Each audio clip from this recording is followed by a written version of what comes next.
오늘 보게 될 하나님의 말씀은 마가복음 14장 53절부터 65절입니다. 마가복음 14장 53절부터 65절입니다. 하나님의 말씀을 봉독하도록 하겠습니다. 그들이 예수를 끌고 대제사장에게로 가니 대제사장들과 장로들과 서기관들이 다 모이더라. 베드로가 예수를 멀찍이 따라 대제사장의 집 뜰 안까지 들어가서 아랫사람들과 함께 앉아 불을 쬐더라. 대제사장들과 온 공회가 예수를 죽이려고 그를 칠 증거를 찾되 얻지 못하니 이는 예수를 쳐서 거짓 증언하는 자가 많으나 그 증언이 서로 일치하지 못함이라. 어떤 사람들이 일어나 예수를 쳐서 거짓 증언하여 이르되 우리가 그의 말을 들으니 손으로 지은 이 성전을 내가 헐고 손으로 짓지 아니한 다른 성전을 사흘 동안에 지으리라 하더라 하되 그 증언도 서로 일치하지 않더라. 대제사장이 가운데 일어서서 예수에게 물어 이르되 너는 아무 대답도 없느냐? 이 사람들이 너를 치는 증거가 어떠하냐 하되 침묵하고 아무 대답도 아니하시거늘 대제사장이 다시 물어 이르되 네가 찬송받을 이의 아들 그리스도냐? 예수께서 이르시되 내가 그니라. 인자가 권능자의 우편에 앉은 것과 하늘 구름을 타고 오는 것을 너희가 보리라 하시니 대제사장이 자기 옷을 찢으며 이르되 우리가 어찌 더 증인을 요구하리요? 그 신성 모독하는 말을 너희가 들었도다. 너희는 어떻게 생각하느냐 하니 그들이 다 예수를 사형에 해당한 자로 정죄하고 어떤 사람은 그에게 침을 뱉으며 그의 얼굴을 가리고 주먹으로 치며 이르되 선지자 노릇을 하라 하고 하인들은 손바닥으로 치더라. 아멘. 네, 오늘 말씀을 보면 53절에 겟세마네에서 예수님을 체포한 자들이 예수님을 예루살렘의 대제사장 집으로 거의 강제적으로 끌고 갑니다. AD 18년에서 36년까지 가야바가 대제사장직을 맡았기 때문에 당연히 그 시대의 대제사장은 가야바였습니다. 학자들에 따르면 당시 대제사장을 포함한 사내들인 회원들이 71명 정도가 됐다고 합니다. 당대에 잘 나가는 이 회원들이 야간 회의를 위해서 급히 다락방에 모이게 됩니다. 문제는 이 모임이 비공식 모임이었다고 합니다. 왜냐하면 당시에는 재판에 대한 모임을 낮에만 허락했다고 합니다. 더구나 이 재판 모임은 절차가 까다로워서 여러 말을 없애려고 그리고 재판 과정을 잘 진행시키기 위해서 새벽이 지나서 공식적으로 허락을 받아야 했다 이렇게 기록을 하고 있습니다. 얼핏 봐도 참으로 많은 사람들이 북적였겠죠. 그런데 54절에 보니까 이런 자리에 베드로가 몰래 들어옵니다. 심지어는 대제사장의 본관 마당까지 들어왔습니다. 그곳은 제사장 관저 앞 사각형의 정원입니다. 베드로가 왜 거기까지 갔을까요? 너무 궁금하니까 간 거겠지요. 오늘 말씀을 보면 대제사장들과 유대 의회원들이 예수님을 죽이려고 고소할 증거를 찾으려고 했습니다. 그런데 그게 찾아지던가요? 아니죠. 찾지 못했습니다. 55절에 보니까 아무런 증거도 찾지 못했다라고 성경은 기록합니다. 56절에 보면 많은 사람들이 예수님에 대한 거짓 증거를 해댑니다. 오죽하면 말이 서로 맞지 않았다라고 기록하고 있어요. 그럴 만한 이유가 있었습니다. 당시의 유대 재판의 증인은 각각 따로따로 행해졌다고 합니다. 그러니 앞뒤가 안 맞는 겁니다. 쉽게 말해서 뭔가 거짓으로 증거를 꾸미고 짜다 보니 말이 맞지 않는 것입니다. 거짓말은 들통나게 되어 있습니다. 이를 통해서 알 수 있는 사실이 있죠. 예수님을 믿는 이 믿음 가운데 벌어지는 여러 어려움이 있을지라도 첫째, 진실은 반드시 드러나게 되어 있습니다. 예수님은 진리십니다. 거짓이 없으시죠? 하지만 세상은 억지로 예수님의 죄목을 찾습니다.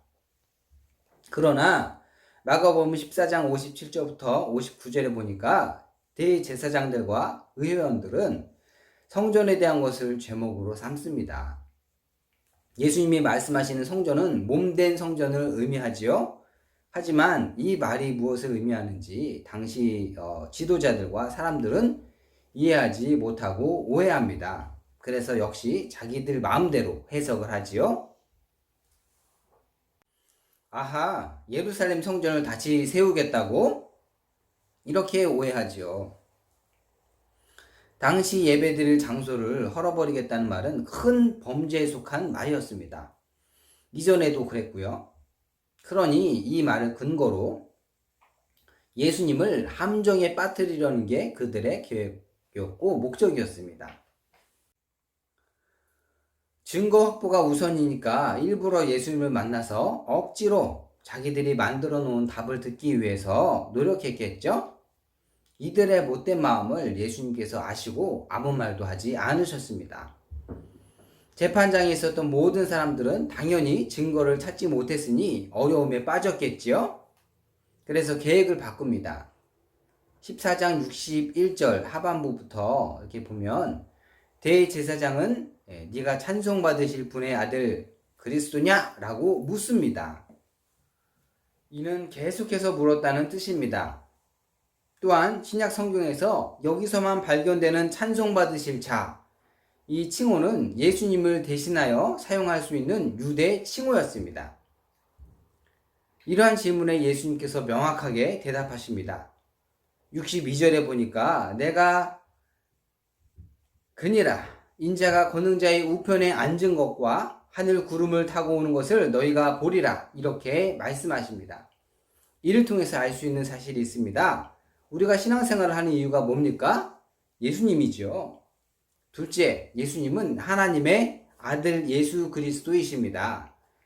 마가복음에서는 여기에서 처음으로 예수님 자신이 바로 메시아임을 공식적으로 선포하십니다. 우리 안에 진리가 예수님이 없으면 신앙생활을 열심히 해도 예수님을 알아볼 힘이 없어집니다. 이를 통해 알 수 있는 사실이 있습니다. 셋째, 예수님을 거룩하게 섬길 힘이 있어야 합니다. 우리가 늘 기도와 말씀 가운데 끼어서 예배의 자리에 서지 않으면 예수님을 도무지 알아보지 못하는 겁니다. 예수님을 바라볼 힘이 없으면 예배의 자리에 바로 서지 못합니다.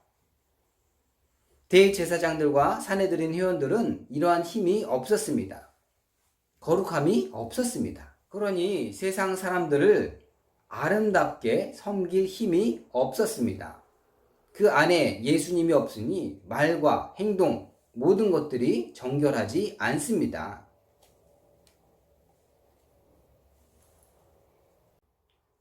마가복음 14장 65절에 보면 사내들인 회원 몇 명이 일부러 예수님을 대놓고 모욕하며 침을 뱉습니다. 일부러 분노를 표현하려고 그렇게 한 것이죠.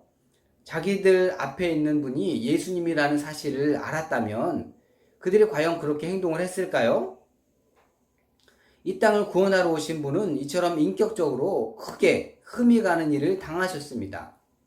하나님의 아들 예수 그리스도께서 이처럼 엄청나게 모욕을 당하셨습니다. 제가 예수님이셨다면 참지 못했을 것 같은데 예수님은 침을 맞아가면서도 진리를 외치셨습니다. 당시 사회적으로 다른 사람의 얼굴에 침을 뱉는 행위는 관계를 단절하겠다, 끊어버리겠다 이런 의미였다고 합니다. 혹시 서로에게 욕하며 침까지 맞아본 경험이 있는지 모르겠습니다. 특히 요즘처럼 코로나로 전 국민이 전 세계가 전례 없는 고통을 당하고 있는 시기에 이런 일이 일어나면 이건 정말 바로 감옥에 가야 될 만한 그런 일이라고 생각하는데 심지어는 눈을 가리고 예수님을 때리며 누가 때렸는지 맞춰보라고까지 합니다. 말 그대로 조롱하는 겁니다. 예수님을 알아보지 못하니 조롱합니다. 이제 말씀을 정리하기 원합니다. 예수님을 믿는 그 믿음 가운데 벌어지는 여러 가지의 어려움이 있다고 할지라도 첫째, 진실은 반드시 드러나게 되어 있습니다. 둘째, 예수님은 하나님의 아들 예수 그리스도이십니다. 셋째, 예수님을 거룩하게 섬길 힘이 있어야 합니다. 말씀을 마치도록 하겠습니다. 다 같이 기도하겠습니다. 하나님 감사합니다. 하나님 오늘도 말씀을 통하여서 이 땅을 살면서 진실은 온전히 다 드러나게 되어 있다는 것을 말씀을 통하여서 배우게 됩니다. 하나님 또한 예수 그리스도 능력의 이름을 온전히 믿고 따르고 섬겨야 됨을 말씀을 통해서 배우게 됩니다. 또한 더불어 예수님을 거룩하게 섬길 수 있는 그런 힘, 그런 능력이 있어야 됨을 배웠습니다. 하나님, 어떻게 하면 우리가 그렇게 살 수 있을까요? 하나님 늘 말씀 가운데 거하게 하시고 늘 기도하게 하시고 늘 온전한 예배를 흠모하며 예배의 자리에 나올 수 있는 저희들의 삶이 될 수 있도록 친히 역사하여 주시옵소서. 감사합니다. 예수님의 이름으로 기도합니다. 아멘.